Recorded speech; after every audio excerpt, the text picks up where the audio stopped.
Hello everyone and welcome back to Ben's Bricks. My name's Ben. You're watching the Ultimate Lego Investment Show Purple Studs. This is episode 4. This week I'm going to be talking about how to get started with Lego investing / Lego selling. So I'm really excited about this episode actually.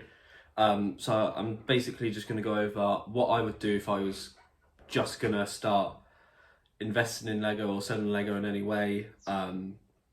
And I've kind of got like 3 sort of subtopics in it. So if I had like a low budget, a medium budget or a high budget, I'll be sort of making suggestions of what I would do if I was going to be doing it with those different budgets. So yeah, let's get into it.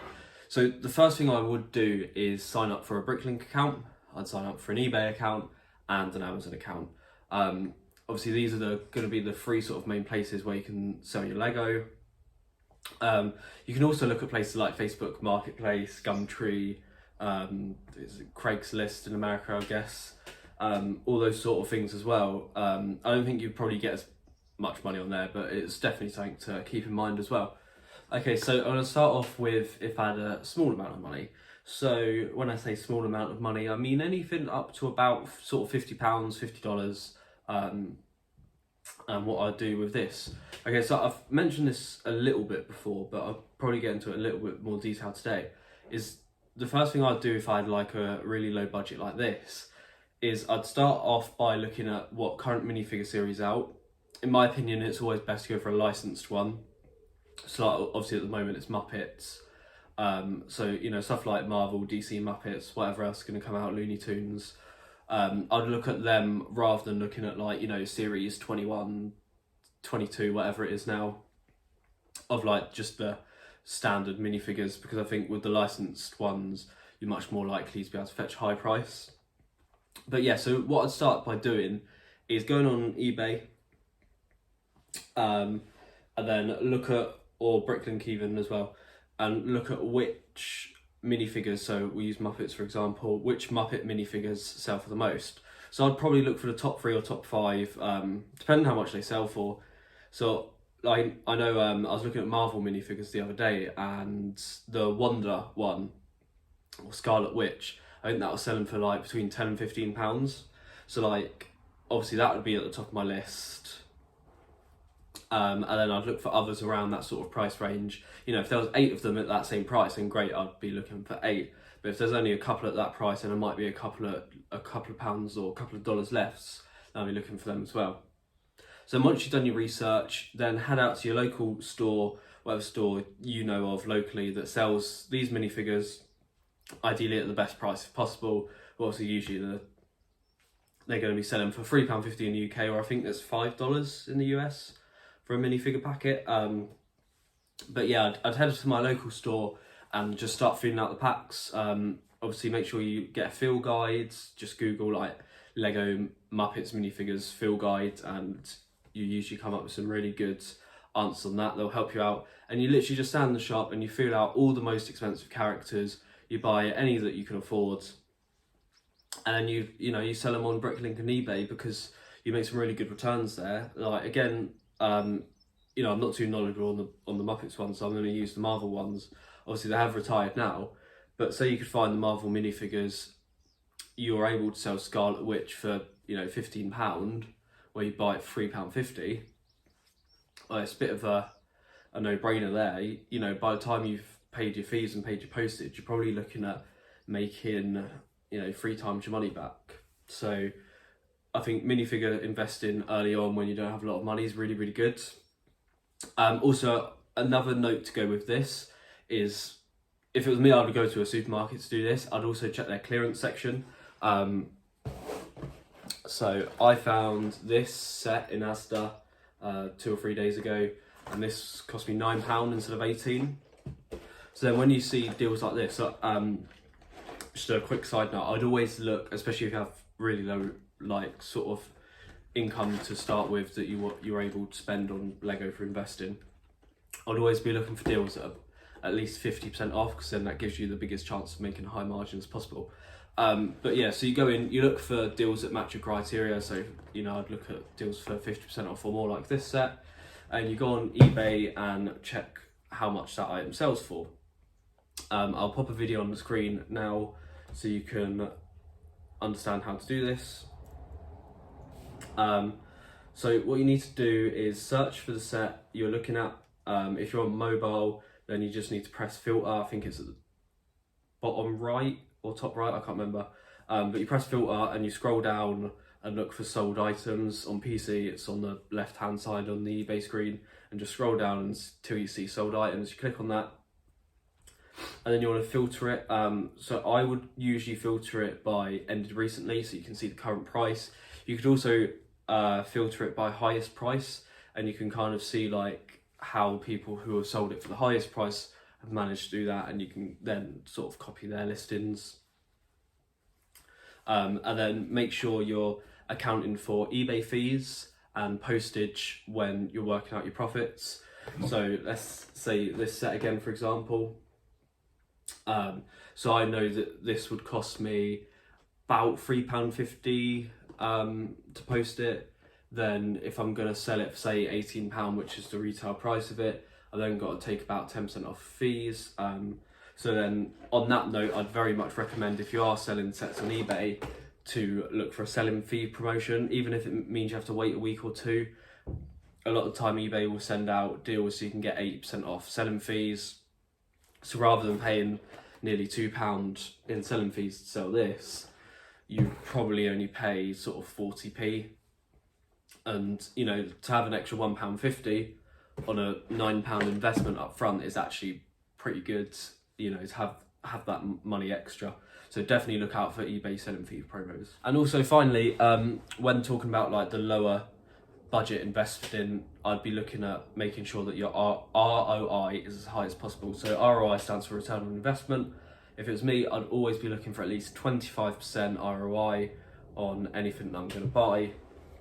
Especially again, if you have a low income, because you obviously want to be able to scale it up. And if you're making 5-10% ROI each time, it's just going to be really slow process.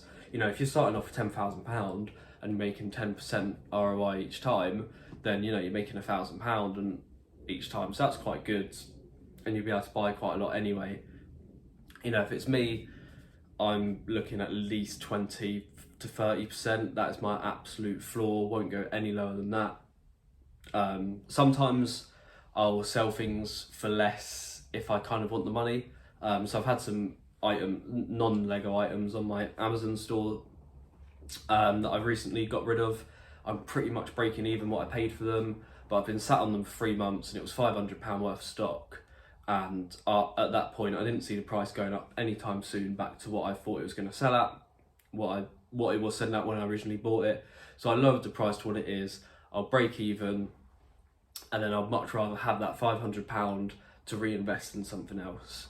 So whilst I do very strongly suggest making sure you're getting good margins to begin with, if you are sitting on things and it's making you unable to purchase any more, if you can sell it for what you paid for it, then that's definitely something to bear in mind, because as much as you want to make that ROI, it's about trying to make that money back sort of as quickly as possible so you can grow your business. Next, we're going to move on to medium budget investing.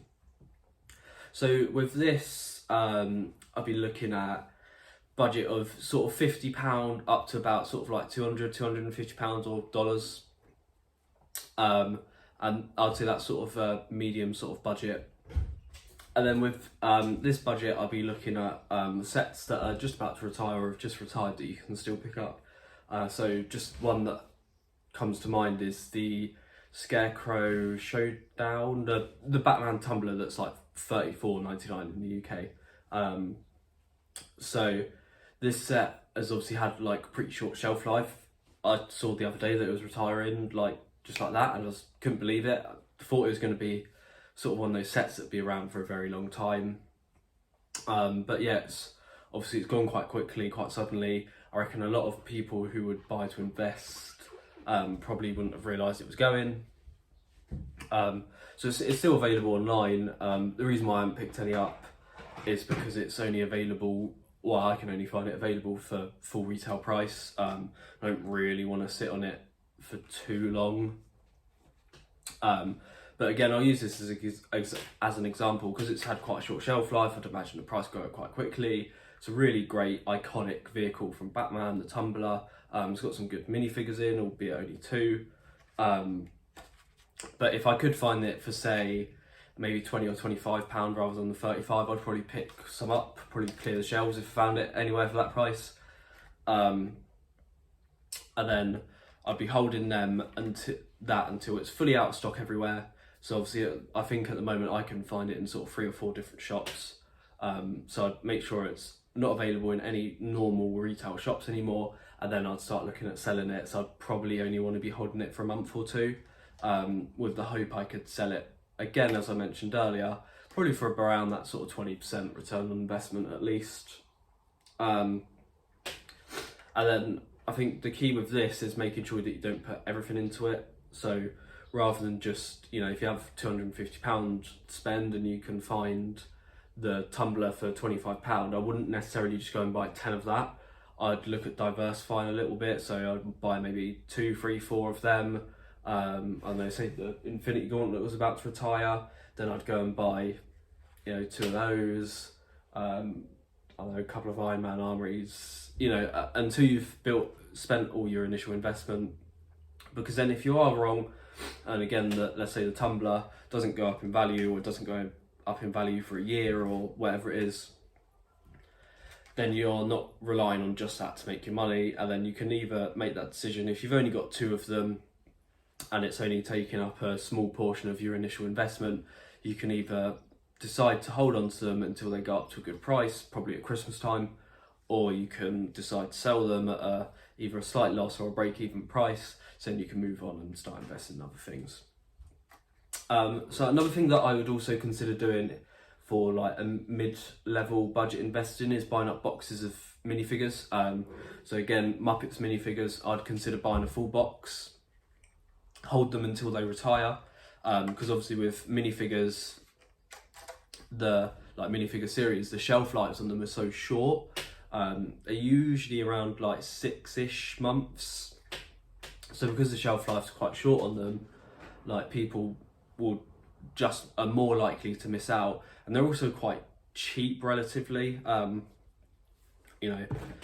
Again, this set cost £18, so it does make a £3.50 minifigure look quite cheap. So I'd be buying up a box of them for as low a price as possible, potentially looking at clearance on them or an offer if you can get them for sort of an average of £2.50 to £3 a pack rather than £3.50 would be great. But I'd probably still buy them at £3.50 because, again, if you look at the Marvel minifigures, the price on those nowadays is ridiculous. I saw on eBay the other day, there's only full boxes available now for I think about £180, which, considering there's only 36 minifigures in a pack, is pretty crazy. So yeah, I definitely recommend full box of minifigures, because then you've got a lot of options as well. You can either sell them as blind bags if they're selling well. You could sell, as I mentioned earlier, each minifigure individually. So you might sell, I know Kermit the Frog might be worth the most. Again, I have no idea about the Muppets minifigures. I'm not interested in them personally, so I don't really know the values. But say Kermit the Frog was the most popular and pricey one, so you could sell all of those for £10, and then it doesn't matter is it Miss Piggy or something? She may only sell for £3, so then, or £3.50, so you only break even on her. So like that wouldn't really matter because you've made so much from Kermit the Frog. So that's one way to do it. The other way to do it is obviously sell them as full sets. So obviously in a box of 36, you're going to have 3 complete sets. You sell those 3 complete sets for an average of say £5 a figure. If you wait a month or weeks or maybe a couple of months potentially, you'll probably quite easily be able to fetch quite a good return once they've retired. And again, they have such short shelf life anyway that you're not going to be holding them for that long until they've retired. It's then just holding them past retirement for however long you need to for the sort of big usual sellers to sell out, so then you can sell at a slightly inflated price. And then finally, for the medium budget investments, it's probably the most profitable way, but also very much the most time consuming way, is I'd be looking at buying bulk lots of Lego off Facebook Marketplace, eBay, Gumtree. What you're probably more in the hope of getting is a parent who's selling their kids' Lego collection that they've had for, I don't know, 5 years, but aren't interested in it anymore, and you want to buy it for a good price, and then you've got multiple options what you can do with it. So option one, really quick, really simple, really easy. Probably give it a wash through the washing machine or something, and then just sell it in lots of 500 grams or a kilogram or a pound of Lego. And you sell it in bags like that on eBay or wherever else you can find that to make listings of that. That's one way to do it. It's probably the easiest but least profitable way in my opinion. Next way is you make up all the sets. So let's say you buy a bundle and it's got all of these cars in, and it's got everything on this shelf as well. So you'd get the big box of Lego, the big tub of Lego you've bought off someone, and then you piece together each individual set one by one, and obviously it will take an awful lot of time, but I think this is probably one of the best ways to do it, because you might buy all this for say £100 because someone just thinks it's all broken up Lego, but you actually realise that there's a printed Lego Avengers Iron Man helmet tile in there, so right, there's a Lego Iron Man helmet potentially in there, so you start looking, I see a lot of dark red parts, I see a lot of gold parts, probably a good chance that Iron Man helmet's in there. And then you might see this windscreen piece and you're like, that could be from the Stark jet. Or you might see a Tony Stark minifigure and you're like, this could be from Iron Man set X. So I think that's a really good way of doing it. So, obviously before you buy, you want to have a really good look at the pictures. If there's not many pictures, ask for more. Some people sell them with instructions. That can really help. You'd be like, I see the instructions for the Endgame Sanctuary 2 ship, I think that's called. I see the instructions for that. So I'm going to have a look and see, is there a lot of dark tan pieces around? Can I see these trans red pieces for the windscreen thing? And sort of look at that way, look for the minifigures, all that sort of stuff. And also I'd recommend, especially if they're local and you're on Facebook Marketplace, just go around to where they're selling it from and ask to have a look at it before you buy it. And that's a really good way of doing it, putting sets together. And then you might find, say that this Nissan GTR might be missing a few bits, say like you're just missing this wing here.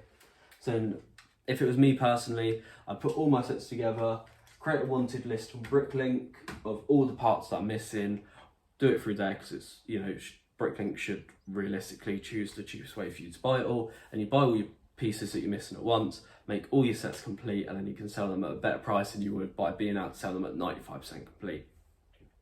So that's another way of doing it. And then the last way is possibly the most profitable, but it will definitely take the most time, and that is selling each piece individually on Bricklink. So again, you might buy these 2 shelves worth of sets, and rather than spend the time putting the sets together, because you might realise most of them are only sort of 80-90% complete and they're missing a lot of minifigures, that actually it would be a better use of your time, sell each piece individually on Bricklink. And I think the best thing about this with Bricklink is that it helps create sort of a steady flow of income. And if Lego is what you want to either just make a bit of side money on to fund your hobby, or you might want to make a business of it, I think Bricklink's a great way of doing it, because it's a real sort of, not easy, but like a easy, consistent way of making like monthly income from Lego. Because obviously as money comes in, you can then buy more sets, whether it be new, used, or whatever, mixture of both, minifigures, sets, and you can just slowly build up your inventory. Wouldn't necessarily recommend Bricklink for medium-sized budgets, because say you have £250, you buy a lot for £250, unless you have a lot of great minifigures in it that can sell quite quickly, you'll probably be sat on a lot of that inventory for quite a while. So it may not be very lucrative in regards to, turning your money over quickly. So it's probably something that you want to do a little bit later on, but it's definitely an option when you're buying used lots, because selling each part individually can make you some real good profits. And finally, we're going to move on to the high budget investing. So with this, I think this one's probably the most simple, it's straightforward. You just buy sets that you think are going to retire soon and go up in value. So Infinity Gauntlet, I'll use it as an example again. I don't reckon that's too far off retirement. It might not retire till the end of next year, but I think there's a chance it will retire within the next sort of 12 months, possibly at the end of this year. Obviously, we've got the Nano Gauntlet coming out on the 1st of August as well. So, you know, you'd potentially buy up 10 of those. I think you currently get them at £48 each. So, you know, you buy 10 of them, buy 10 Force Hammer, you know, and you sort of just get sets.